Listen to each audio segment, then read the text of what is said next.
Welcome to the Deep Dive. We take a whole stack of sources, articles, research, our own notes, and kind of pull out the most interesting bits for you. Today, we are jumping right into the wonderfully gritty, sometimes noisy world of overdrive pedals for electric guitars. Our mission really is to trace how these things evolved, from musicians finding sounds almost by accident way back when, to the complex gear today that, well, shaped whole genres of music. Expect some maybe surprising origins and definitely some iconic sounds. Yeah, and what's really fascinating, I think, isn't just the electronic side of it, though that's cool too. It's really a story about musicians chasing a very, very specific sound. That pursuit totally transformed music.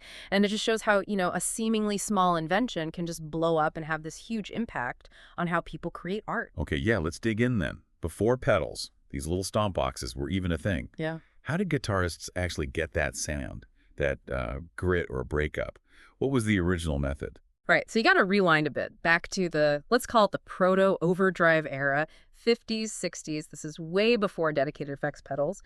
Guitar players, think like Howlin' Wolf or some of the early rock guys, they figured out they can just push their tube amps, the classic Fender amps, Vox amps, push them right to their limit. Crank in the volume knob. Exactly, just dime it. And what they got wasn't like harsh modern distortion.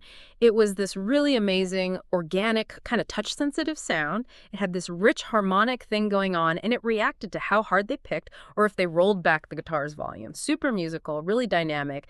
That became the sort of holy grail of rock tone back then. That was the sound. Okay, so that raw cranked amp sound was the goal. But yeah, like you said, big amps, loud volumes, not practical for everyone, right?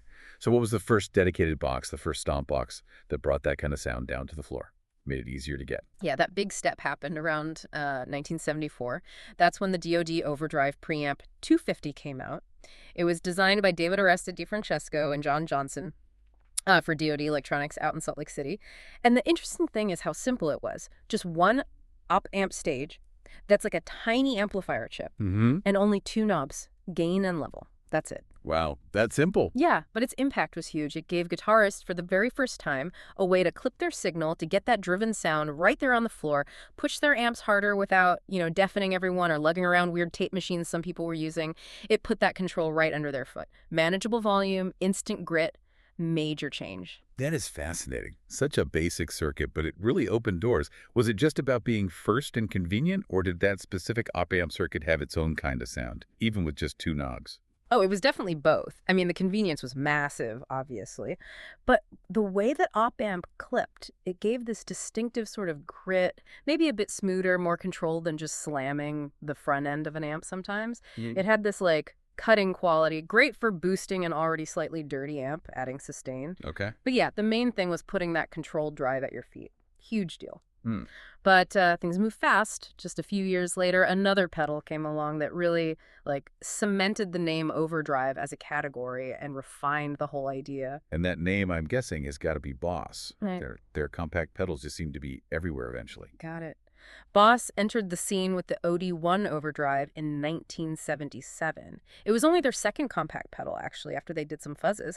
And man, the OD1 really set the standard for years. What made it different? Key thing was its use of asymmetrical clipping. Now, that sounds technical, but basically, it means it clipped the top and bottom of the sound wave unevenly. And that uneven clipping sounds much more like how a real tube amp distorts naturally. Warmer, richer. Ah, interesting. So it sounded more tube-like. Exactly.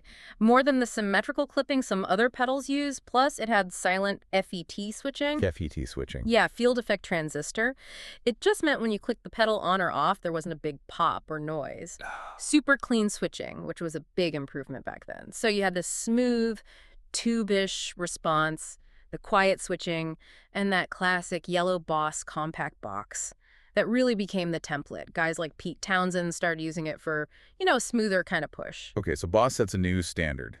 But when people talk classic overdrive today, especially guitar players, there's one name that just immediately comes up. A green pedal, usually. Oh, yeah. No question. You got to be talking about the Ibanez TS-808 Overdrive Pro. Came out in '79. The Tube Screamer. The legendary Tube Screamer. And funny enough, it was actually built by a company called Maxon for Ibanez.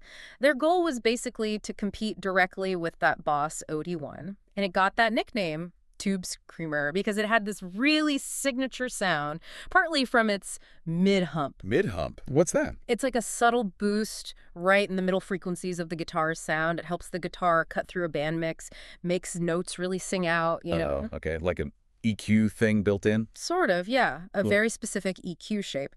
That, plus its overall tube-like character, made it famous. Its circuit used symmetrical clipping, actually, with diodes, which gave it a smoother, slightly more compressed feel than the OD1. And it also nailed that classic three-knob layout. Drive, tone, and level became the standard setup for countless overdrives after it. And the players who used it, I mean, that list is pretty legendary, right? Seems like it crossed a lot of genres. Oh, absolutely. The TS-808 and the versions that came after it, they're just stamped all over iconic guitar tones. You think of Stevie Ray Vaughan, right? That huge, powerful, but still really clear Texas blues sound. Yeah, unmistakable. A huge part of that was a tube screamer pushing his Fender amps, which were already running hot. Right, pushing them over the edge. Exactly. But then, totally different vibe. You've got the Edge from U2. He used tube screamers too. But for those shimmering, kind of chimey, delayed guitar textures. Wow, okay. Same pedal, totally different result. Totally. And the legacy just kept going. They released the TS9 in 1982. Slightly different components inside, made it a bit brighter, maybe a touch more open sounding, but it still had that core tube screamer DNA, that mid-hump. And today, man, you've got hand-wired boutique clones, mini versions, bass versions, digital models. Its influence is just everywhere. A true classic design. It really is. Right. Okay, so back to Boss for a sec. Sounds like they didn't just rest after the OD1. They brought out another one that feels like it's been on basically every pro pedal board at some point. Super common. Yeah, you're probably thinking of the Boss SD1 Super Overdrive. That one came out in 1981. SD1, right. What was the deal with that one? How was it different from the OD1?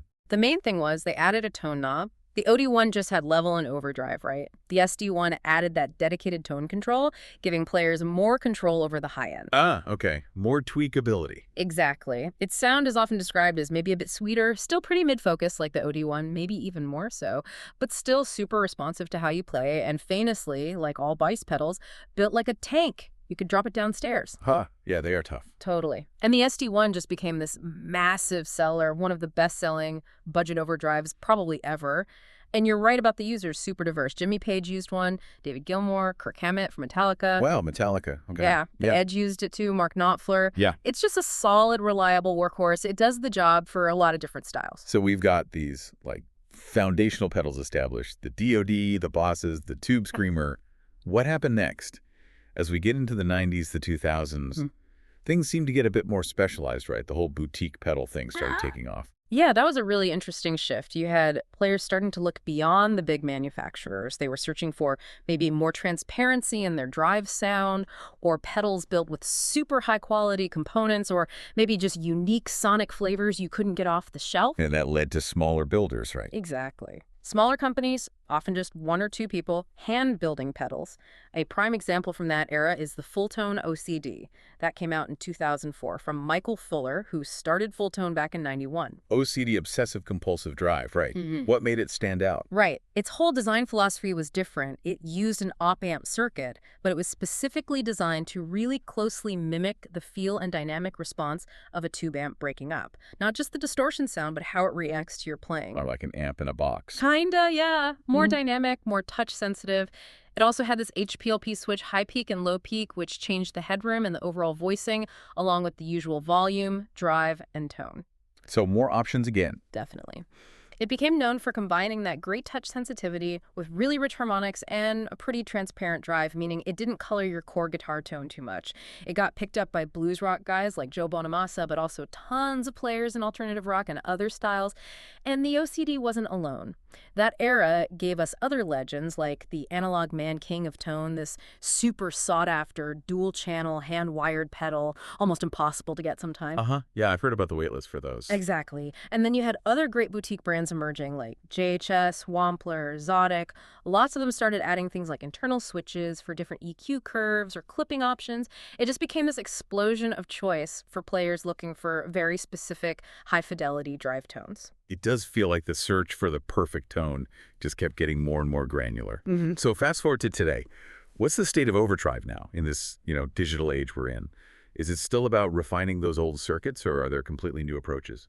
It's really both. which is pretty cool. We're definitely seeing innovation on like multiple levels now in what you could call the digital and modern era, say the 2010s onwards. Okay. Like what? Well, for one, you've got incredibly powerful DSP digital signal processing. You find it in big multi-effects units like the Line 6HX Stomp, maybe, or in dedicated digital drive pedals like the Strymon Riverside. These things don't just approximate the old sounds, they digitally model the classic circuits with honestly stunning accuracy. You get tons of different drive flavors, presets, all in one box, stuff that was pure sci-fi not that long ago. Right. The modeling stuff has gotten really good. It really has.